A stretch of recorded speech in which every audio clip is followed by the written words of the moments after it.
Bien, vamos a hablar de las glándulas salivales, que como dice el nombre, son glándulas que van a secretar saliva, sin que la saliva es un jugo gástrico, así que nos va a servir para poder destruir un poco los alimentos y poder deglutirlos, ¿sí? También va a tener una función inmunológica importante, o sea, cada vez que nosotros consumamos algo, si tiene bacterias, por ejemplo, va a servir para matarlas.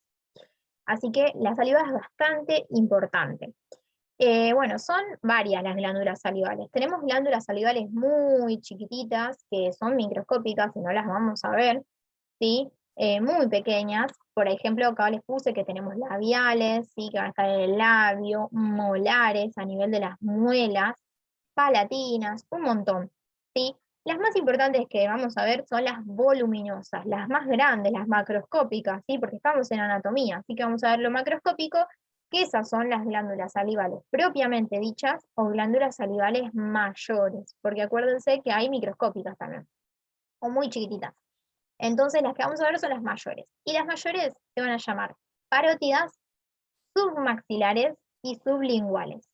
Acá sí encontramos la parótida, submaxilar, así que está por debajo del maxilar inferior, también se llama submandibular, ¿sí? Y sublinguales, por debajo de la lengua. Bien, las primeras que vamos a ver van a ser las parótidas. Las parótidas son las más grandes de todas, ¿sí? Y su secreción es de tipo serosa. Van a estar en algo que se llama compartimiento parotidio, ¿sí? Están en este nivel. Fíjense que en la cara externa de este compartimiento parotidio, ¿sí? Tenemos la piel directamente, o sea que las va a cubrir. Si nosotros nos tocamos en esta zona, podemos directamente entonces tocarnos la glándula parótida. Bien, porque directamente está en contacto con la piel. Eso en la parte externa. En la parte anterior vamos a tener que se va a encontrar, acá se ve mejor, la rama ascendente del maxilar, ¿sí? La rama ascendente del maxilar, el cuello del cóndilo del maxilar, el macetero, que el macetero está por arriba en todo esto, ¿sí? Por eso lo vemos acá, el macetero, y el pterigoideo interno, que es otro de los músculos, pero que ese se encuentra en la parte interna, ¿sí? O sea que ahí vamos a tener todo eso en la cara anterior de la glándula. En lo que es la cara posterior, lo que vamos a encontrar va a ser no sé si acá tengo una foto que se vea mejor acá, lo que vamos a tener va a ser el vientre posterior del digástrico, ¿sí? Acá apenas se ve, ¿ven? Este sería el vientre anterior, esta es la polea de reflexión, y esto acá por detrás de esta vena, ¿sí? Estaría el vientre posterior del digástrico. Así que eso está a nivel posterior. Acá también se ve, ¿sí? Acá tenemos esto, sería el vientre posterior del digástrico y lo vamos a encontrar a la altura de la parte posterior de la glándula que estaría en este espacio, ¿sí? Todo eso está en la cara posterior entonces, y también los músculos estiloideos o estilios, ¿sí? Los músculos estilios que van a salir de la apófisis estiloides, que acá estaba, si se acuerdan, el temporal, y el temporal teníamos esto que era la apófisis estiloides. Todos los músculos estilios, entonces, que son un montón, son el estilo ioideo, ¿sí? De la apófisis estiloides al ioides, estilo ioideo. Estilo gloso, que va de la apófisis estiloides a la lengua, estilo faringio, que va de la apófisis estiloides a la faringe, y también, bueno, vamos a tener algunos ligamentos, ¿sí? Pero eso entonces está todo en la parte posterior de la glándula, y esos son los límites del compartimiento parotidio. Bien, importante, hay que saber que hay una arteria, ¿sí? Que va a atravesar esta región parotidia, que va a ser, acá estaría la parótida, ¿sí? Y acá esta arteria, la principal arteria, es la carótida externa, ¿sí? Así que va a tener relación la parótida, que estaría acá, ven, con la carótida externa y también con venas. En este caso, la vena yugular interna, ¿sí? Tienen entonces relación con la carótida externa y la vena yugular interna, que van a formar, bueno, van a formar parte en realidad del paquete vascular nervioso del cuello, un poquito más abajo, ¿sí? También importantísimo, y algo que no pueden no saber, es que la parótida está atravesada por el nervio facial, ¿sí? Está atravesada por este nervio que era el facial. que el nervio facial salía por un agujerito que era el estilo mastoideo, ¿sí? Entre las tiroides y la mastoides había un agujerito que era el estilo mastoideo, y este nervio, que era el nervio facial, sale de ese agujerito, penetra toda la glándula entonces y va después a distribuirse en sus ramas, ¿sí? Entonces, así es como penetra a la parótida. Y esa es la relación más importante que tiene la parótida, ¿sí? Con el nervio facial. Bien, importante, como dijimos que era una glándula salival, en realidad esta glándula va a generar saliva, que obviamente no va a salir a ese nivel, va a salir a nivel de la cavidad bucal, pero tiene que llegar entonces, de alguna manera, esto, ¿sí? De acá, de donde está del conducto, perdón, del compartimiento parotidio, ¿sí? Tiene que llegar de alguna manera hacia la cavidad bucal. Y eso lo va a hacer a través de un conducto, ¿sí? Va a tener entonces un conducto que va a hacer que lleve toda la saliva, se junta y sale por ese conducto hacia la cavidad bucal.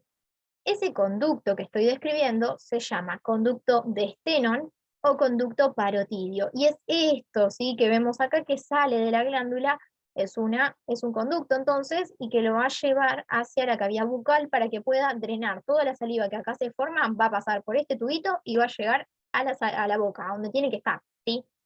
Bien, importantísimo ese conducto de Stenón o conducto parotidio. Mientras que va pasando, imagínense que esto está bien superficial casi, porque dijimos que podemos incluso sin contacto con la piel, así que está muy superficial. De acá tiene que ir a profundo, o sea que se tiene que ir profundizando, tiene que ir perforando estructuras hasta llegar a la cavidad bucal. Lo que va a perforar más que nada va a ser a la bola adiposa de Bichat, ¿sí? Que era esta pelotita de grasa que habíamos visto, que se encontraba entre los músculos de la mímica, ¿sí? Y también perfora al músculo bucinador, ¿sí? Así que importantísimo, perfora al bucinador, ¿sí? Eso se pregunta siempre.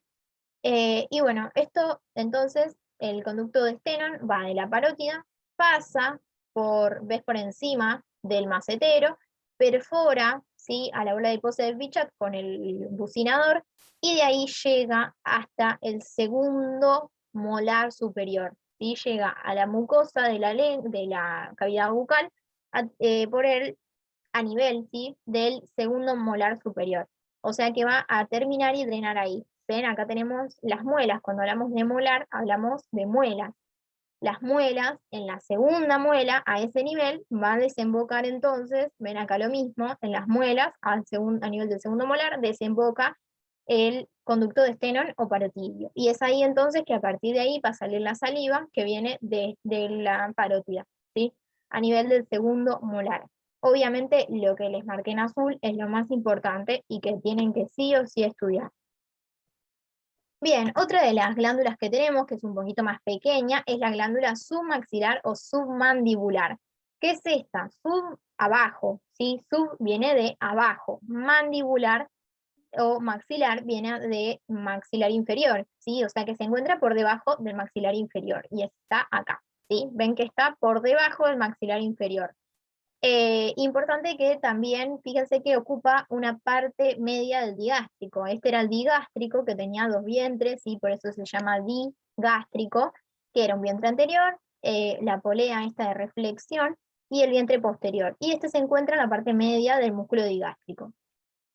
Importante que tiene también un conducto, porque obviamente toda la saliva que genere va a tener que drenarla a la cavidad bucal. Y eso lo va a hacer por un conducto que se llama conducto de Wharton. Ese es el conducto entonces submaxilar o submandibular.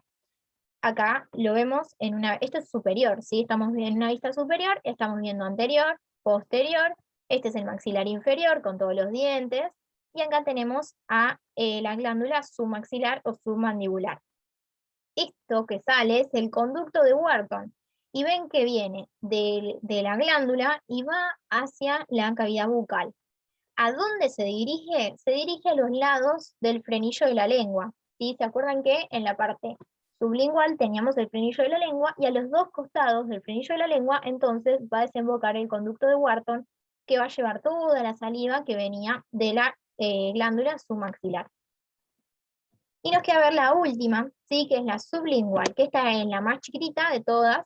Sublingual quiere decir entonces que se encuentra por debajo de la lengua, ¿sí? Tiene forma de oliva, se suele decir, o de aceituna, ¿sí? En el piso de la boca, entonces. Bien, acá entonces la podemos ver a este nivel, ¿sí? Acá estaría, acá se ve más que nada, acá está cortada, acá se ve la glándula sublingual, ¿sí? Está por debajo de la lengua. Esta es la submaxilar, que es mucho más grande, y ven, y está por entre medio del digástrico, y esta es la sublingual. Acá otra foto, ¿sí? Con lo mismo. Bueno, acá lo que podemos ver es todo esto que sería sublingual y esto es submaxilar. Esta es submaxilar porque está más inferior, ¿sí? Y este era el conducto de Wharton. Y acá tenemos toda la sublingual que estaría por debajo de la lengua y que tiene los conductos de Bartolin o de Rivinius, ¿sí? Así es como se llaman, conducto de Bartolin o de Rivinius.